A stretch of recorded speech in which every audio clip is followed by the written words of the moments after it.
Magandang hapon, Bacoor. Ako po si Senator Gildo Nasan, dating senador, dating sundalo ninyo, dating rebelde ninyo, dating senador ninyo, dating sekretary ng DICT. Ngayon po, nandito kami para humarap sa inyo at humingi ng suporta. Sina Mayor Suay, Senador Bongo, Senadora Ipe, Senadora Willie Villanueva. Importante ho rito, ang pinag-uusapan sa darating na halalan ay hindi ito madadaan sa forma. Ang pinag-uusapan ho rito ay serbisyo, karanasan, at kakayahan. Serbisyo lamang po. Hindi na ho ako magtatagal. Kailangan ho magkakaisa, magtulungan tayo dahil alam naman natin ang tunay na problema. Pagkain, kabuhayan, kalusugan, edukasyon, at siyempre, edukasyon. Yun ang pangulo po. Kung tatanungin kayo, bakit kayo susuporta sa mga karapat-dapat na senador na humarap sa inyo? Huwag na ho kayo magsalita, ganito lang ho ang gawin ninyo.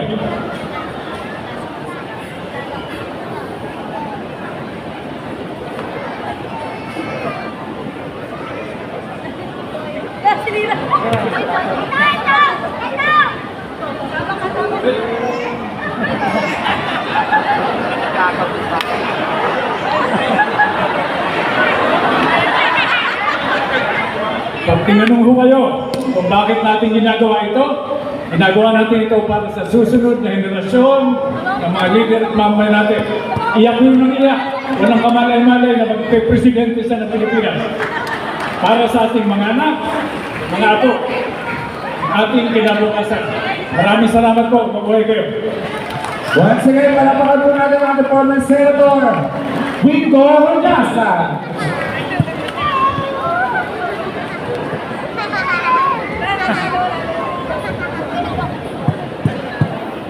Hey, maraming salamat po, Senator Gringo Honasan. Palakpakan po muli natin, Senator Gringo Honasan. Ayan, at syempre, ang ating pong mga kasama at mga kaibigan, lalo-lalo na kapare ko, Senator Bongo, pakipalakpakan natin. At ang kaibigan po natin, pamilya na rin po namin yan. Si Kuya Epe Salvador. Ayan, at syempre, kakaalis na, may paalam na, magpamotorcade na daw siya, Senator Willie Villanueva. Ayan, diba? Ayan. Okay na. Okay, natin! Palapakan po natin!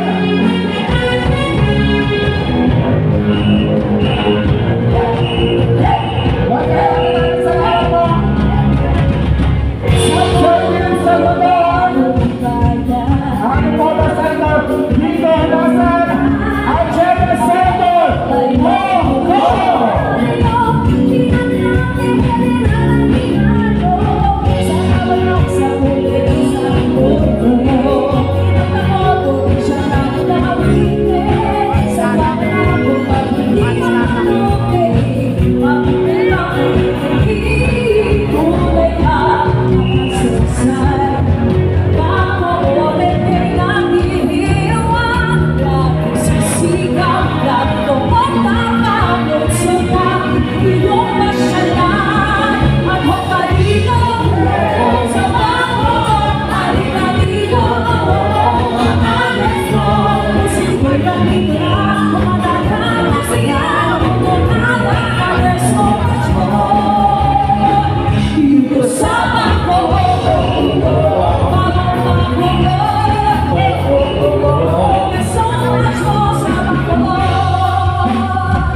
Pakiusap ko lang po sa inyo, yun naman po ang pakiusap ko sa kanila, unahin po yung pagtulong sa kapwa.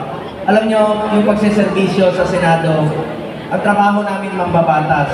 Pero huwag po natin limitahan bilang mambabatas. tulungan natin yung mga mahirap, constituency at representation.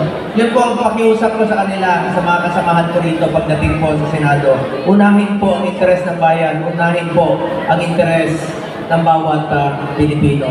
So maraming salamat po sa inyo lahat, mga kababayan ko, sa inyong tiwala sa akin. Patuloy po ako magsiservisyo sa inyo. Madali naman tandaan ang pangalan ko, hindi nyo naman malilimutan. Tawagin nyo lang akong Kuya Bong! Pag nagkita tayo sa SM, lilibrahin ko kayo, manood tayo sine, tawagin nyo lang akong Bongo! Kuya Bongo! Pero may pakiusap ako sa inyo. Pag mas matanda kayo sa akin, huwag nyo naman ako tawagin Kuya. Alam nga naman magsalubong tayo. Lola, Kuya po, ano ako, super lolo? Hindi, 50 years old na po ako.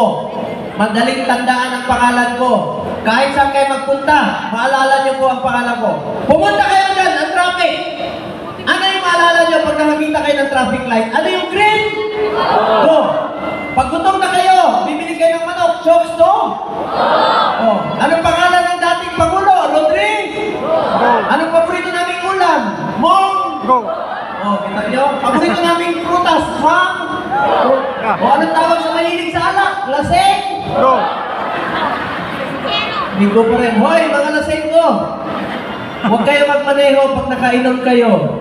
Delikado yan. Pag may nangyari sa inyo, ako na naman maalala nyo, pag kayo ay na... Kita nyo, hindi nyo malilimutan. Anong paborito nating araw? Walang trabaho. Ling? Oo, kita nyo? Sandali, gusto ko palang batiin. May kasamahan pa rin kami sa partido, sa PDP Laban. Huwag nyo naman po kalimutan, mga kasamahan ko. Nandito po si Senator Bato de la Rosa.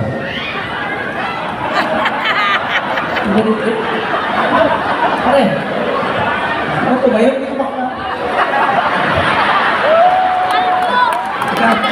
Paala ko si Bato. May mga Bisaya ka rito? Oh, may Bisaya. Ako ay isang Bisayang Batanggenyo. Sino taga Mindanao dito? Ayun, may ngapon. Sino mga taga Bisayas? Sino mga Ilonggo? Lente, mga parente ko na.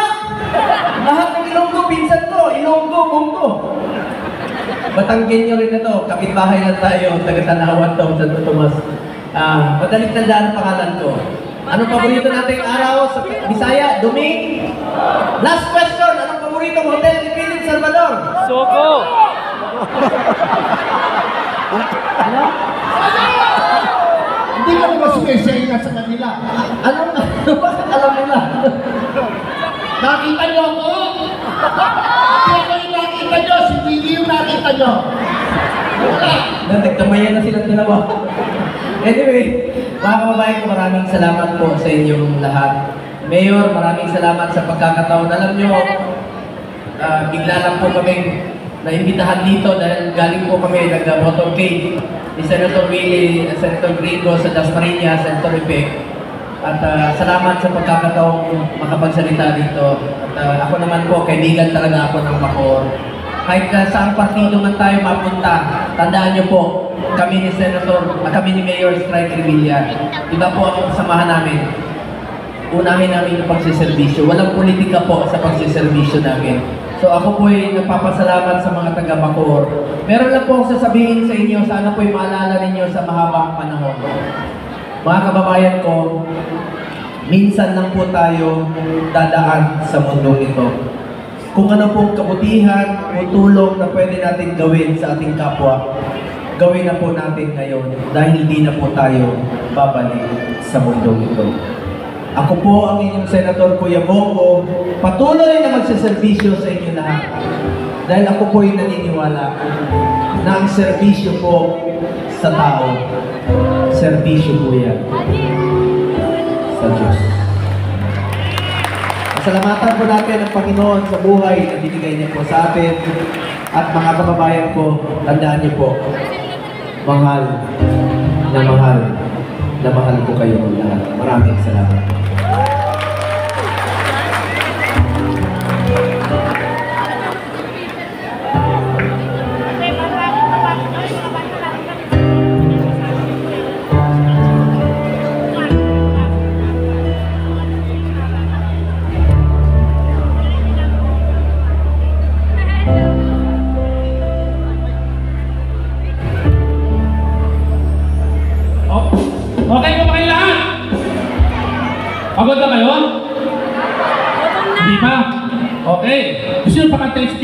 Amen?